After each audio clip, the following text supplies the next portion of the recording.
Video. Okay, I'm Devin Backley. This year I teach 9th and 10th grade English at Kearney. I'm also a certificated teacher in social science. Okay, thanks for doing this interview with me. This is Sandy Giuliotti. And the first question that I have is, what are some tools that you use to keep your students engaged in learning? I think a lot of group work, a lot of discussion, lowering the stakes of the assignment, because confidence is an issue I've seen in the past couple years, a big issue. And also just, I try to pick content that I think they'll enjoy. Okay, and how do you resolve conflicts between students? I don't really have a lot of conflict with students inside these four walls, to be honest, because that's not the culture that I've created. Communication is very big with me, and they know that. So if they're having a bad day, or if they're having a disagreement with somebody, they know to tell me in the beginning of class something is wrong, and we'll go from there. Usually the easiest solution is to separate them, put them on opposite sides of the room, and I talk to them individually, but I've never actually had like an all-out conflict in the middle of my class. Well, that's good to know for high school. And you work with a work team of teachers and staff. How do you collaborate with them on a daily basis? Well, I think that is kind of inherent to Kearney because we're project-based learning. So we work together, we plan together. The projects that we create are interdisciplinary in nature. So like my teaching partner is the manufacturing and design teacher. Everything that we've planned in tandem. So it requires constant communication. Okay, and what is your advice to having patience with students who can be constantly disruptive? For me, it's mostly I remind myself that their prefrontal cortex is not developed. So they make really poor choices sometimes. And that's age appropriate.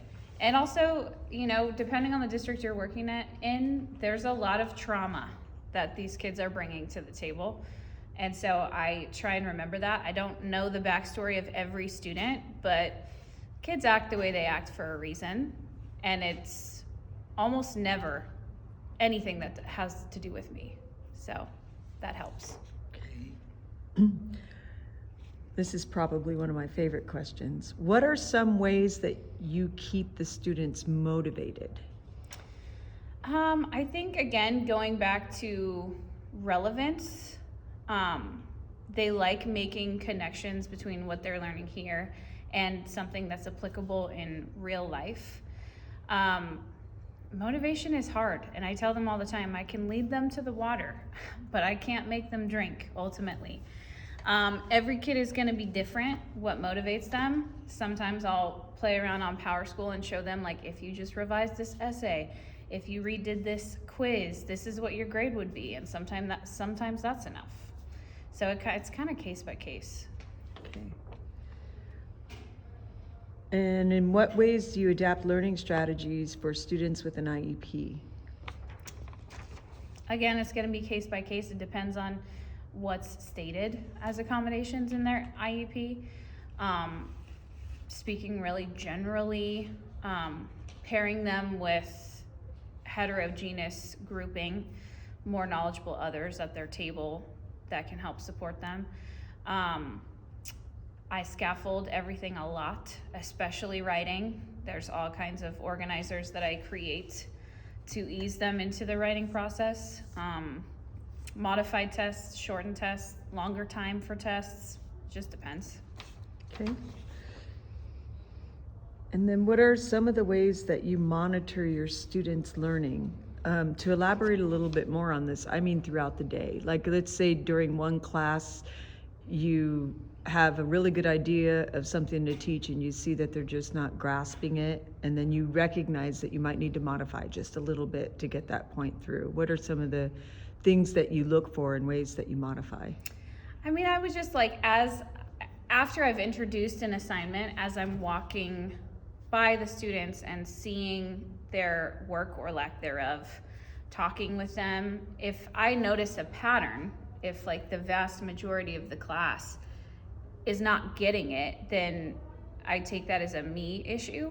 And so either I have to quickly create some sort of scaffold to help them through the assignment, or I need to show them a model, or I need to re-explain the instructions in a way that they grasp. Yeah.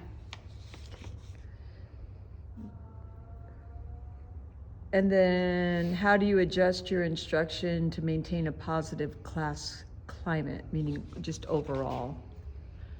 I mean, I think just the culture that I build lends itself to positivity. On the first day of class, I let them know that respect and communication are two of my biggest concerns. They need to communicate with me if they're not understanding, if they're having a bad day, if they're hungry. I'm also a big believer in when basic human needs have not been met, they're not going to be ready to learn. So I always have snacks. If they're chronically tired, we work through solutions to help them. Maybe that involves parents. But you can't be tired and hungry in my class, you know? So all of those things, I think, like knowing that I don't tolerate any kind of oppressive or hateful language, all of those things I think combine to create a more positive environment. Okay. And then what tools or strategies do you use to connect subject matter to the real world context? You'd mentioned that you do try to do that in most cases. Mm-hmm. Sometimes it's something that happens ahead of time. Like with 1984, it was really easy to draw connections to where we've come as far as technology goes and government overreach and, you know, things like that. So that material was planned ahead of time. Sometimes it's just authentic. Sometimes I just notice I'm seeing the same sorts of headlines in the news. Let's talk about it. I'll make it a warm-up for the day. A lot of times it just somehow naturally lends itself to whatever we've been working on. Okay. Okay, so on the first day of class, you've mentioned a little bit of this, so this would just be an expanded question. How do you create a rigorous learning environment with high expectations? That's question one. And then question two is, at the same time, how do you express that while this class will be challenging, it will also be enjoyable? Well, on the first day, really the first week, it's more for me about building rapport. I'm not going to hit them really hard out of the gate with something super rigorous, because that's just going to create overwhelm and apathy, which is what I don't want. But on the first day, I do go over my classroom expectations. I go over policies. I have them work as teams to come up with, kind of in a competitive way, behavioral expectations in a classroom. As far as letting them know that it's going to be a challenging class, I tell them that on the first day. However, I also tell them that I accept late work, always, for almost every assignment. And I also highly encourage revision. Revision is a big part of this class, because I think that's really where the learning happens, is going back and fixing something that you did wrong the first time. So I tell them that. I tell them, if you're not happy with a grade you get on something, do it again. Yeah, and that actually applies to real world in the job. Right. Okay, just a couple more. In what ways do you involve your students in goal setting and self-assessment? Oh, throughout the semester, I'll have them do it as warm-ups. I'll have them do it as exit slips. I'll have them do it before a major project. For example, before they start writing an essay, I'll have them identify what they feel the most comfortable with in terms of writing and what they feel like they struggle the most with. And I'll group them based on their answers. So it's kind of constant in here. I'm always asking them to reflect on where they're at and where they want to go. Okay. All right. And then how do you monitor academic honesty and integrity, especially with some of the apps that are out there now that are a little too assistive for students? Yeah. Well, there are programs like Turn It In that can help with things like that. For me, I think it just as an English teacher, I know how they write. I know how they talk. And it's pretty apparent to me when they've used those systems because it sounds nothing like anything they would say or have said in the past. So that's pretty much always a red flag for me.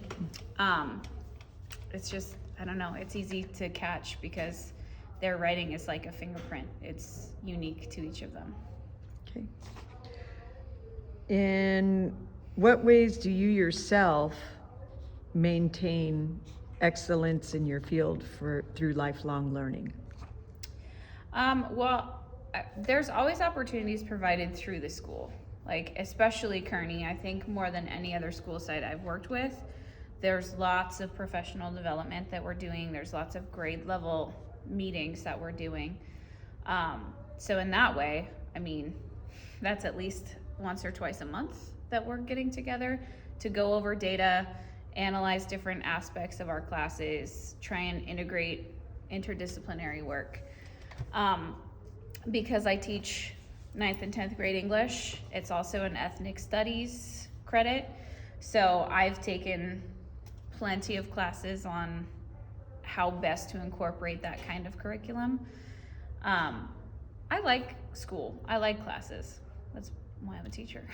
So I would not be opposed to going back to school at some point and getting a PhD and eventually teaching English lit in college. So yeah, no plans to stop learning. Excellent. Okay, and then what advice do you have for someone like me who, after this semester, I will be entering my first year as a teacher? I would say that the first 5 years are hard. You know, you're starting from scratch. You really haven't had experience with classroom management or like but real life student issues yet. And so you never know how you're going to react in the moment. So I would say just like give yourself a little bit of grace and understand that it's a huge learning curve, which is why so many teachers don't make it past the first 5 years. You know, you're going to have bad days. You're going to have lessons that completely flop, and you just adjust and keep going. I've done activities where it just didn't work out at all how I thought it would. And either I modify it the next time or I don't do that again. You know, it's just being adaptable to the situations that arise, because no two will ever be the same. No 2 years will ever be the same. So one hard year doesn't mean the next year will be hard. So I would keep that in mind. All right. Well, thank you for your time today. Yeah.